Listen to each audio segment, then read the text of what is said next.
पश्चिमी घाट के नीचे एक घाटी में सोमनाथपुर नाम का एक छोटा सा राज्य था। वहाँ का राजा सोमदेव साहसी स्वभाव का था।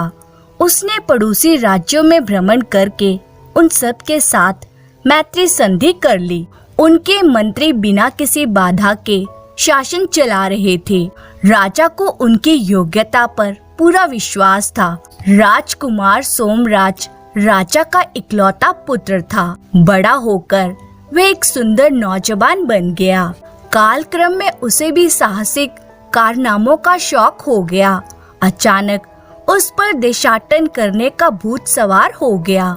वे अपने पिता के पास गया और बोला, पिताजी, मैं अपने देश का भ्रमण करना चाहता हूँ। मैं अकेला जाऊंगा और सुरक्षित लौट आऊंगा। राजा सोमदेव ने झिझक के साथ कहा, पुत्र, अकेले क्यों जाना चाहते हो? कुछ अंगरक्षकों को साथ में ले जाओ, या क्या तुम्हारे कुछ मित्र साथ में जाना नहीं चाहेंगे? नहीं पिताजी, मेरी इच्छा अकेले ही जाने की है। मैं अपना ख्याल अच्छी तरह रखूंगा।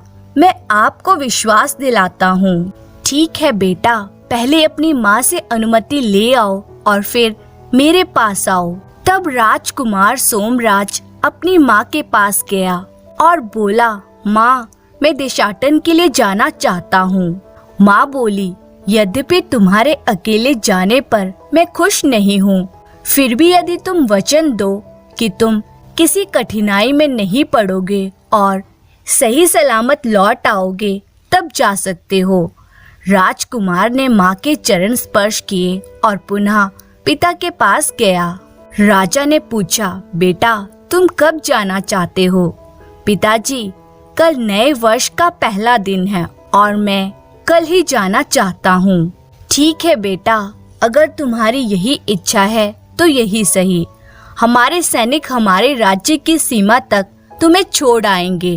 अगले दिन राजकुमार अपने घोड़े पर सवार होकर चल पड़ा।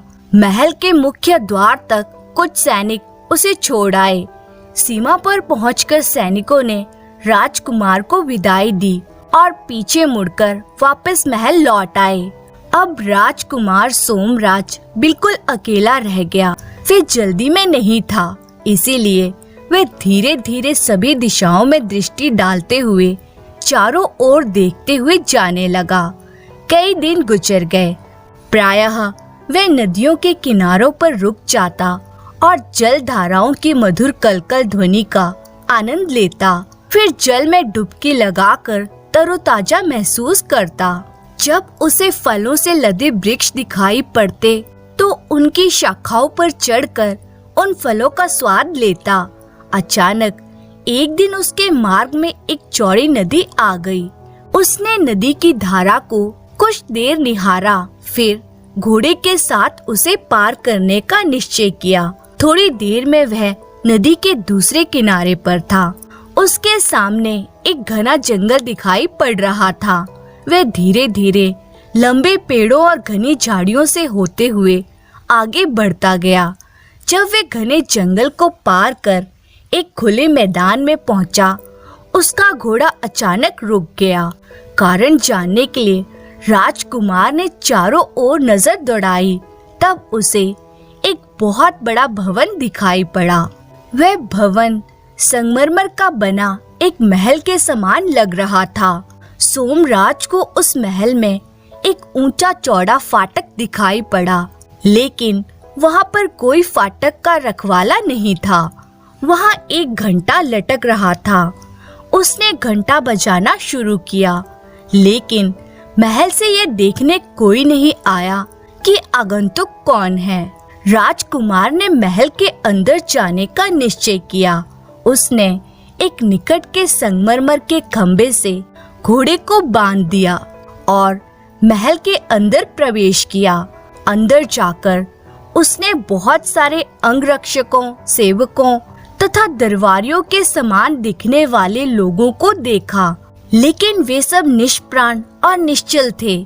ऐसा लग रहा था मानो वे चलते हुए या कुछ काम करते हुए मूर्तियों में बदल गए हों।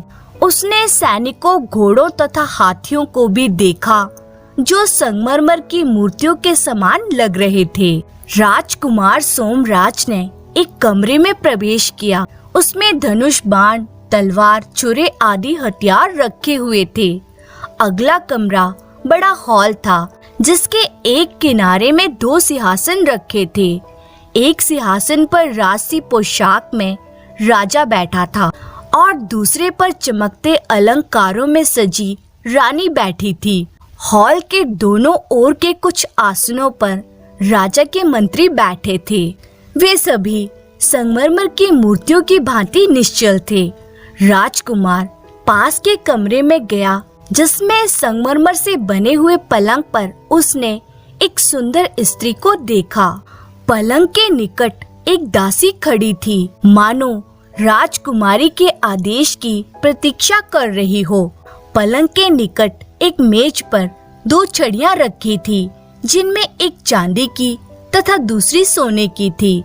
सोमराज ने सोने की छड़ी से राजकुमारी के हाथ को स्पर्श किया और देखते ही देखते चमत्कार हो गया। राजकुमारी अपने पलंग से उठी और आश्चर्यचकित आंखों से राजकुमार को निहारने लगी और मीठी सी आवाज में बोली, आप कौन हैं? मैं सोमनाथपुर का राजकुमार सोमराज हूँ।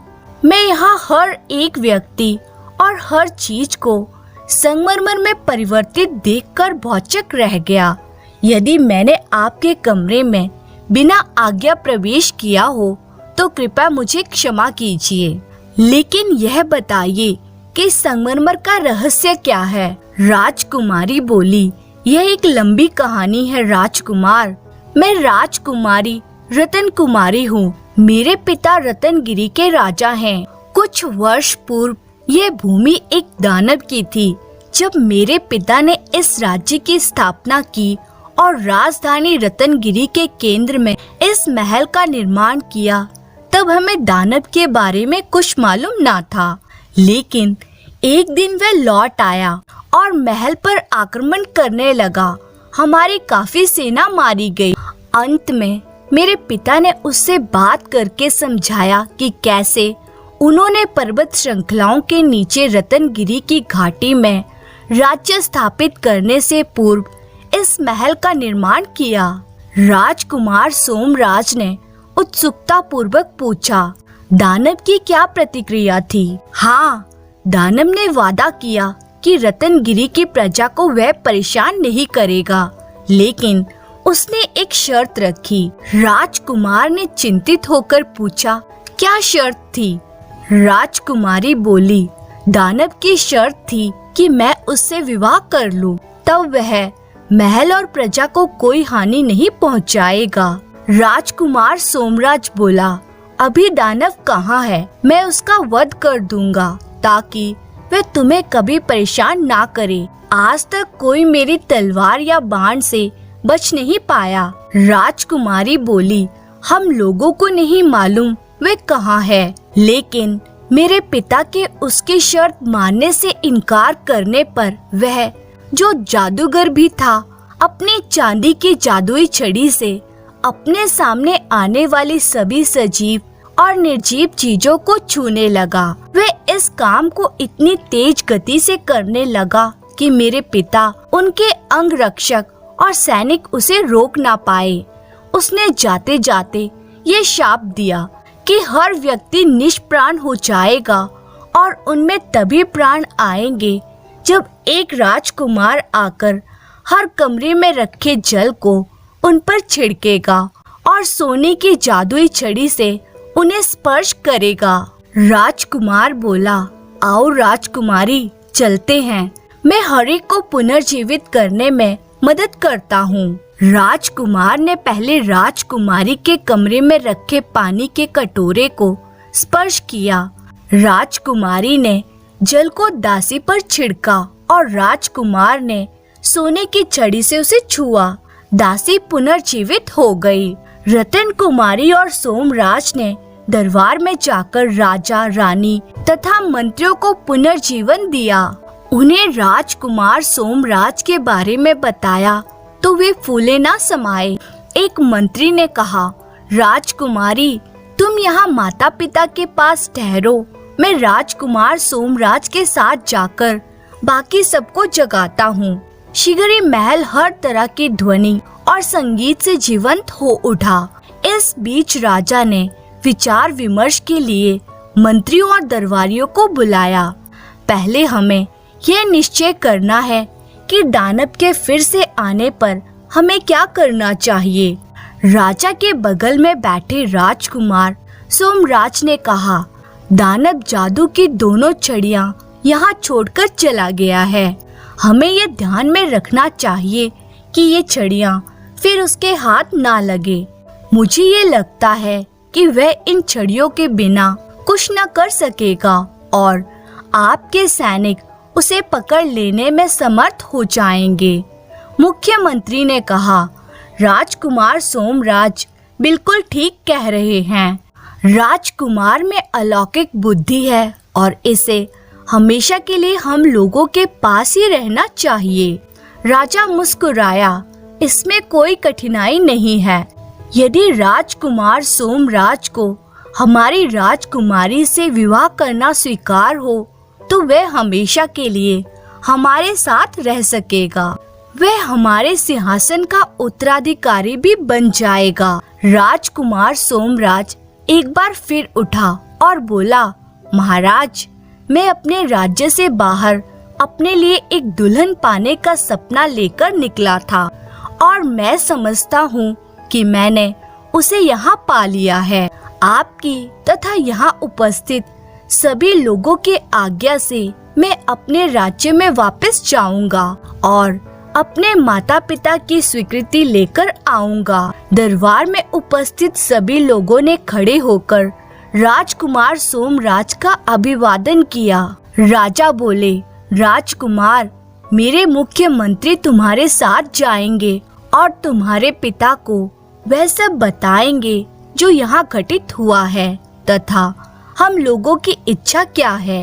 राजा सोमदेव और उसकी रानी अपने बेटे का राजकुमारी रतन कुमारी से विवाह का समाचार सुनकर अति प्रसन्न हुए। वे बड़ी संख्या में संबंधियों के साथ रतनपुरी के लिए चल पड़े। बड़ी धूमधाम से दोनों का विवाह संपन्न हुआ। बहुत सालों तक रतनगिरी में किसी ने दानव को फिर नहीं देखा। धन्यवाद। बहुत समय पहले की बात है। सिलचर के समीप एक गांव में जयंत नाम का एक युवक रहता था। उसके माता पिता बहुत अमीर थे, अतः उसे पैसे की कोई कमी ना थी। एक दिन वे चाचा के पोते की शादी में दूर गांव गया। विवाह के पश्चात वे वहीं रुक गया। अगले दिन वह हाट में गया। वहाँ की रौनक देखकर उसे बड़ा मजा आया। शाम होते ही सभी दुकानदार लौटने लगे, किंतु एक व्यक्ति चुपचाप दुकान लगाए बैठा था। जयंत ने हैरानी से पूछा, अरे भाई, तुम घर नहीं जाओगे? वह दुकानदार मायूसी से बोला, मेरी सलाह नहीं बिकी, उसे बेचकर ही जाऊंगा। कौन सी सलाह? कैसी सलाह? पहले कीमत तो चुकाओ। दुकानदार ने हाथ नचाते हुए कहा। कितने पैसे लगेंगे? जयंत ने लापरवाही से पूछा। एक सलाह का 1000 रुपया लगेगा और मेरे पास 2 ही सलाह हैं, दुकानदार ने व्यस्त भाव से कहा। उसकी बात सुनकर जयंत को हंसी आ गई। भला सलाह भी खरीदी जाती है? परंतु ना जाने जयंत के मन में क्या आया, उसने 2000 रुपए गिनकर उसके सामने रख दिए। दुकानदार हिल हिल कर बोला, कांटेदार बाड़ ना लगाना और घर वाली अगर बातूनी हो तो उसे राज ना बताना, नहीं तो पड़ेगा पछताना। जयंत ने उसकी सलाह याद कर ली। घर पहुंचा तो पत्नी दरवाजे पर खड़ी मिली। बाग का माली भी वहीं था। वह माली से दरवाजे के ऊपर बाड़ लगवा रही थी। जयंत को नई नई सलाह याद थी। उसने पत्नी को वह बाड़ लगाने से मना किया। 2000 रुपए वाली बात भी बताई। उसकी पत्नी खिलखिलाकर हंसती। मान गए आपको, कोई भी घड़ी भर में मूर्ख बना जाता है। अरे इतने रुपए पानी में बहा आए। मेरे लिए जेवर बनवा देते। जयंत चुपचाप भीतर आ गया। उसे अपनी गलती पर क्रोध आ रहा था। ठीक ही तो कहा है पत्नी ने, 2000 रुपए गवा दिए। उस रात जयंत को सोते सोते विचार आया, क्यों ना इन सलाहों को आजमाया जाए। उसने एक मुर्गे का सिर काटकर जंगल में छिपा दिया। फिर खून से सना चाकू पत्नी को दिखाकर बोला, अरे मुझसे एक आदमी का खून हो गया है, तू किसी से कहना मत, वरना आफत आ जाएगी। जयंत की पत्नी के पेट में बात पचना आसान ना था। वह मटका लेकर पनघट पर जा पहुंची। वहां वे अपने पति की बहादुरी की डींगे हाँकने लगी। एक सखी ने ताना दिया, अरे सोन पाही, बहुत बढ़ाइयाँ कर रही है, ऐसा कौन सा बड़ा काम कर दिया तेरे पति ने। जयंत की पत्नी सोन पाही ने पीछे हटना नहीं सीखा था। बात में नमक मिर्च लगाकर उसने शान से सबको बताया कि जयंत ने एक आदमी का खून करके उसकी लाश जंगल में छिपा दी है। शाम होते होते पूरे गांव में यह खबर फैल गई। जयंत खेत से लौट रहा था। लोग उसे देखते और हाय राम जान बचाओ कहकर भाग खड़े होते। जयंत कुछ समझ नहीं पाया। अगले दिन राजा का बुलावा आ पहुंचा। हड़बड़ाहट में जयंत घर से निकला। दरवाजे की कंटीली बाड़ में उसके सिर की पगड़ी गिर गई। जयंत उसे बिना पहने ही चल दिया। राजा के दरबार में नंगे सिर जाने की सख्त मनाही थी। जयंत को देख राजा गुस्से से भर उठा। तब जयंत को याद आई वह सलाह, कांटेदार बाड़ ना लगाना। फिर राजा ने उससे गरज कर पूछा, तुमने एक आदमी का खून किया है? जयंत ने हकलाते हुए उत्तर दिया, जी नहीं। क्या तुम सच कह रहे हो? स्वयं तुम्हारी पत्नी उस खून की गवाह है। जयंत के कानों में यह बात गूंजने लगी। घरवाली अगर बातूनी हो तो उसे राज नहीं बताना चाहिए, नहीं तो पड़ेगा पछताना। यह सलाह उसे याद आई। वह खिलखिलाकर हंस दिया। उसने धीरे धीरे राजा को समझाया कि किस तरह उसने सलाहों की परीक्षा लेनी चाहिए।